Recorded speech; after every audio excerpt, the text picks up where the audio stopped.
So, if you were interested in the video on how to design a 6-inch drain in Fusion 360, this is your video. If not, you weren't here for this hyper niche content on 3D printing and design. There are some great tips on how to use the trim tool, how to use the rectangular pattern tool in this video. So whether you're a drain connoisseur or whether you're looking to pick up some 3D printing tips, this should be a great video for you. So enjoy. Thanks for watching. All right, everybody, welcome. So what we're gonna do today is super useful video. We're gonna talk about how to make a drain, as you see here. Okay. So I was asked to make this from a coworker for one of the sinks in her screen printing room. So a lot of this I was trying to make the quickest way possible, and sometimes I overcomplicate things a little bit, trying to figure out how to do it quickly instead of trying to just get it done. So I figured I would take some time and talk about this hyper niche project in hopes that it might help some people, talk about some tips along the way. So to start off, we made a 6-inch diameter drain. So if I create my sketch, click on the top view, then make sure my document settings is in inches. So if I go up to the top left here, click on that, change my units over to inches, and click OK. All right, so I'm going to take my center diameter circle in the top left, click on my center point, drag that out, type in 6, hit enter, and now I want to make a small like border essentially. So what I'm going to do is click on my offset tool here. I can click on the shape itself, and then I'm going to drag that in. I think I'm going to go like negative 0.2. Maybe I'll drop that down a little bit, 0.1. I think that looks pretty nice. So hit enter there. Okay, now when I finish that sketch, I'm going to drag just this specific part up, just this outline. So if I click on that outline, I tap E for extrude, or you can click this one here. Type that, bring this directly up. I'm going to go 0.2. I think is a pretty solid height for that. Okay. Now that I have kind of the border part done, what I did is I went to my top view. Now I'm going to create a new sketch. Click on my top plane. And now I can start by actually making the individual like openings. So what I'm going to start is doing my horizontal lines and then switch to my vertical lines. So I'm going to go to create rectangle and click on the center rectangle here. So what I did is use that center point, drag that out, and I drug it further than need be, and you'll see why in a second. If I tab over, I can set this to 0.05 inches, click enter, and now I have my first initial piece. Okay. Now, what I'm going to do next is go up to create rectangular pattern. My object itself, if I click and highlight over everything, because I selected on the top plane, I created a drawing, it will only select the piece that I just created. Okay, so I'm going to drag this up just so I can see that my direction is going to be this one right here. I set this to 29 beforehand. Obviously, if you're doing the same thing, you can do whatever you would like. I'm going to change my direction to symmetric. So it'll actually bring this up. Now I can drag, kind of get it to the same point. Looking pretty nice there. So now that I have that piece done, I'm going to click enter. And now I have all of my horizontal rungs, okay?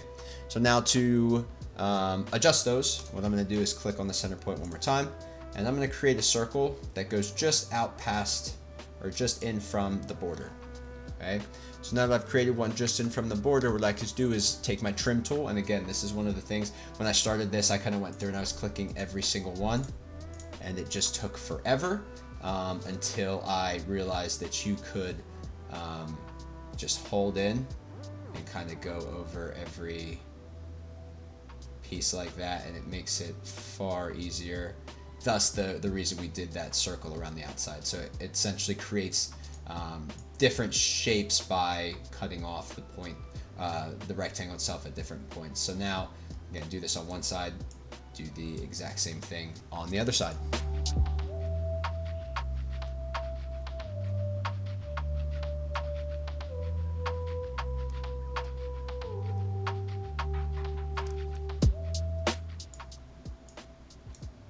All right, so now that we're done with that, what I can do is I'm going to exit out, highlight over each side piece, and just delete those extra parts. And now another thing that I struggled with a little bit is I went through and tried to select each individual one, and it was tough because you had to zoom in and then pan. So what I ended up doing, what I found is a little bit easier. Again, I take far more time trying to figure out a quicker way to do it rather than just doing it and getting it done. But regardless, I highlight over everything, and then if you shift or hold shift and click over the larger sections, it's going to be much quicker, much easier than trying to do each individual piece. Now I realize I still have to pan, but for me it makes life a little bit easier. Again, holding shift, clicking on each of these openings. Okay, so now that I have that done, okay, I'm going to hit extrude again, and I'm going to look at this from my left hand view. Rotate that a little bit. And now initially when you start to drag this up to try and bring those pieces, it's going to try and cut that shape out. So over on the right hand side here, just change that operation to join. And I'm going to raise this to, forget what I did earlier, 0.2 I believe.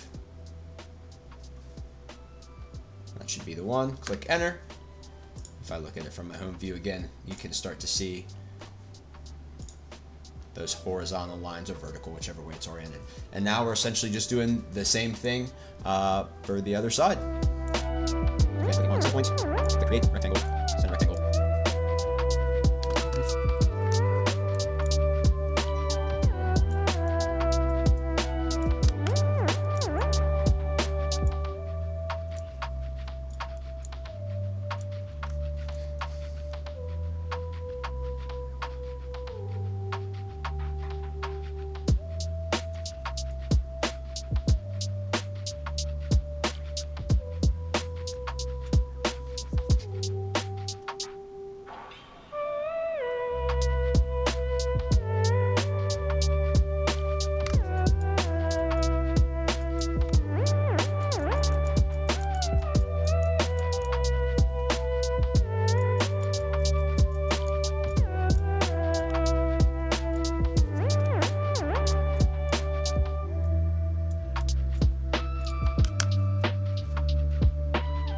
Alright.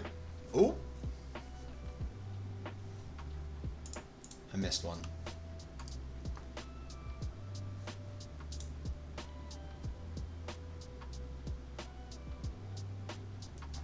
There we go. Much better. Alright, so this is essentially the piece that we're looking for. Again, you can take a look around that way. I think it came out pretty nice. Fairly easy to do. Now, one of the big things that I will talk about with this is if we, I have this previously saved, so I'm going to head into Cura. Oops, not that one.